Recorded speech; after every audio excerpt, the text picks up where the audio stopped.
Welcome to the South Australian Sports Show. I hope you can stay with us for the next hour. We have got plenty coming up on the show. We're going to have a chat about harness racing, Southern Footy League, Diggers round for them, the SANFL. We're going to get a good report on what happened on the weekend over there. We have got an outstanding athlete coming in, silver medalist just recently at the Nationals in Sydney. As I welcome the one and only Barry Curtin to the show. Baz, how are you? Oh, good, mate. As soon as you said outstanding athlete, I thought he was about to introduce me. You thought it was you, didn't you, mate? I Now, I want to start the show the same as last week. I want to get off to a good start with all the positive things. But I want to say this before I get on to that.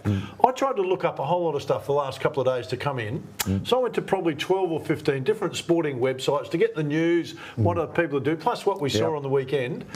The first, I'm not lying without a word of a lie, the first 10 stories on each website are all negative. Oh, the umpires are doing this wrong, coaches are doing that wrong, this bloke should have won, Novak's no good because he lost in his first round. So anyway, I've managed to come up with a few bits and pieces for us. Okay, Boston Marathon, of course, just finished.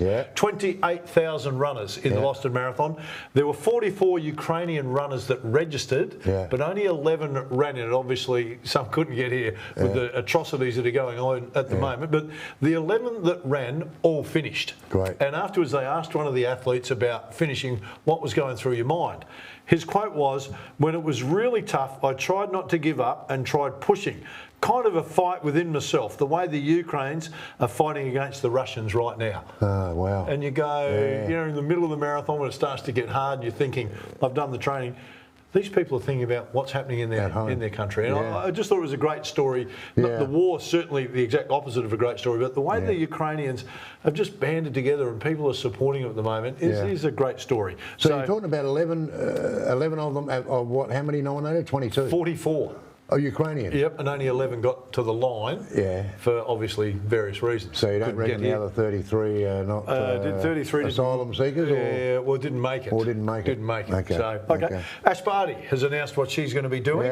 Came out today on a tennis website. She's going to play golf, featuring in the Global Icons golf event on June 30 to July 1. So, as a lot of people were predicting, she's played a bit of golf, but now she's in a big name tournament. She's also club champion at where she's from, so she's no mug. No. And you wouldn't expect her to be, would you? You would expect her to be extremely competitive and a good player. See, because cricket, I know that cricket went after it. Yep. Absolutely. Why wouldn't you? Well, she was a really good cricketer before she went to tennis again. So.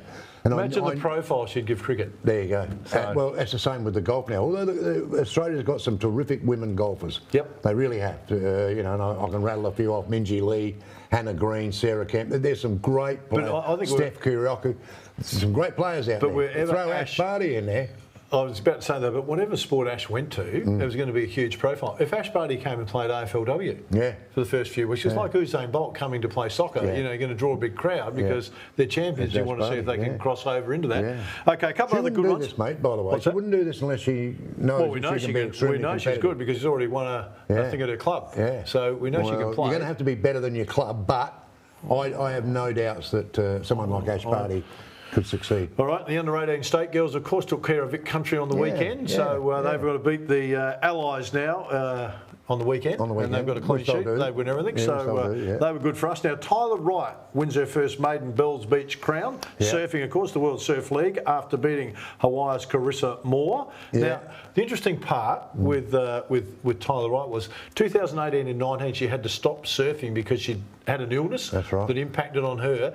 Some of that still resonated through the Bells competition, and she was able to put it to a side and compete with it and still win. So amazing effort for an Aussie to win it, we like it when the Aussies win. She's only 28 years old. And I see Mick jump back in and wanted to punch a couple of sharks. He did. He's in there again. He had a crack, mate.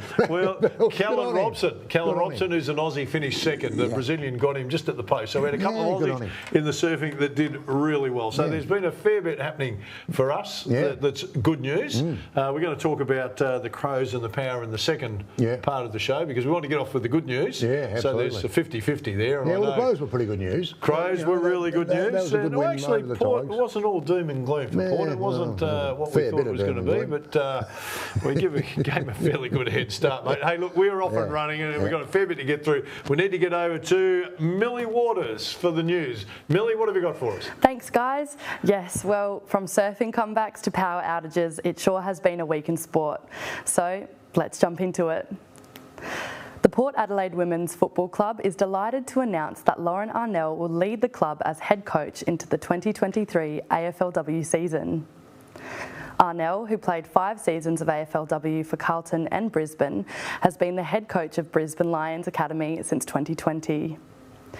The head of the AFLW for Port Adelaide, Juliet Haslam, said Arnell's appointment was a significant day for Port Adelaide's history, stating that the name Lauren Arnell will forever sit on the club's honour board as the first ever AFLW coach, a recognition and achievement that cannot be underestimated.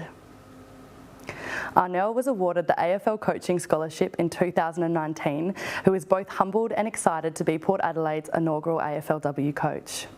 To the men's AFL now, where Adelaide Crows captain Rory Sloane will unfortunately miss the rest of the AFL season after scans revealed he suffered and ruptured an ACL to his right knee during last Saturday's game against Richmond. The Crows skipper was hurt during the final quarter of the Crows' 19-point win and had to be assisted off the field by medics before being substituted out of the game. The 32-year-old is now expected to have reconstructive surgery in the coming weeks before starting rehab back to footy. Although disappointed, Sloane did tell reporters that it's a great challenge to come back fitter and healthier next season. Sloane is contracted until the end of 2023 season though, so fans must wait and see if he does make a comeback into the game or if the injury will be lights out for the skipper. Speaking of lights out, a power surge in the last half by Port Adelaide just couldn't hit the team over the line during last Saturday's match. Carlton hung on to a thrilling 3-point win over Port Adelaide after the Power fought back from 50 points down in the third term. Port Adelaide's Sam Powell-Pepper gave the Power the best possible start into the last term when he snapped a goal to narrow the margin to just 8 points. And when Robbie Gray's freakish mark and goal brought the margin to just 2, all the momentum was with Port Adelaide. The comeback, however, proved too late for the Power as they fell short to Carlton, 94-91. Port's inability to mark inside 50 hurt the Power in that final term, as Carlton's defenders Jacob Waitering and Lewis Young stood tall when it mattered. Port Adelaide hasn't had a 0-win margin in the first 5 games since 2008, which was deemed the dark ages for Port Adelaide. So let's hope they can build up some momentum in these coming weeks to take a win home. Some disappointing news of sportsmanship occurred during that clash at the MCG when ex-Port player Tom Rockcliffe was spat on by a Carlton supporter whilst walking home from the match with his son. Rockcliffe took to Twitter saying, "What a way to be let down. Passion is great, but let's remember it's just a sport." Carlton coach Michael Voss reached out to the former midfielder to express his disappointment after being made aware of the incident. An Easter resurrection did occur over that long weekend, with Aussie surfer Tyler Wright winning the Rip Curl Pro Bells Beach Championship.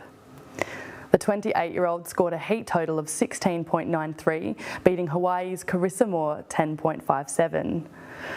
After losing the final at Bells Beach on 2 previous occasions, Wright said that this was the only event she wanted to win. The comeback follows a hard battle in which the 2-time World Championship experienced post-viral syndrome in 2018 after contracting the flu during a trip to Africa.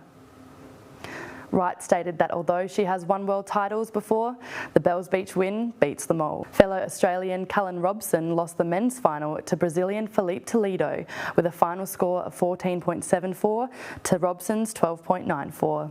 Back to SA now, where the Adelaide Thunderbirds sat too close to those flames as the Queensland Firebirds have claimed outright 3rd position on the ladder with a 10-goal win last Sunday. With plenty of changeovers throughout the 4 quarters, it was the starting 7 for the final term which secured the Firebirds their first win on home soil for 2022. The result saw the Thunderbirds falling short to Queensland, 60 goals to 50.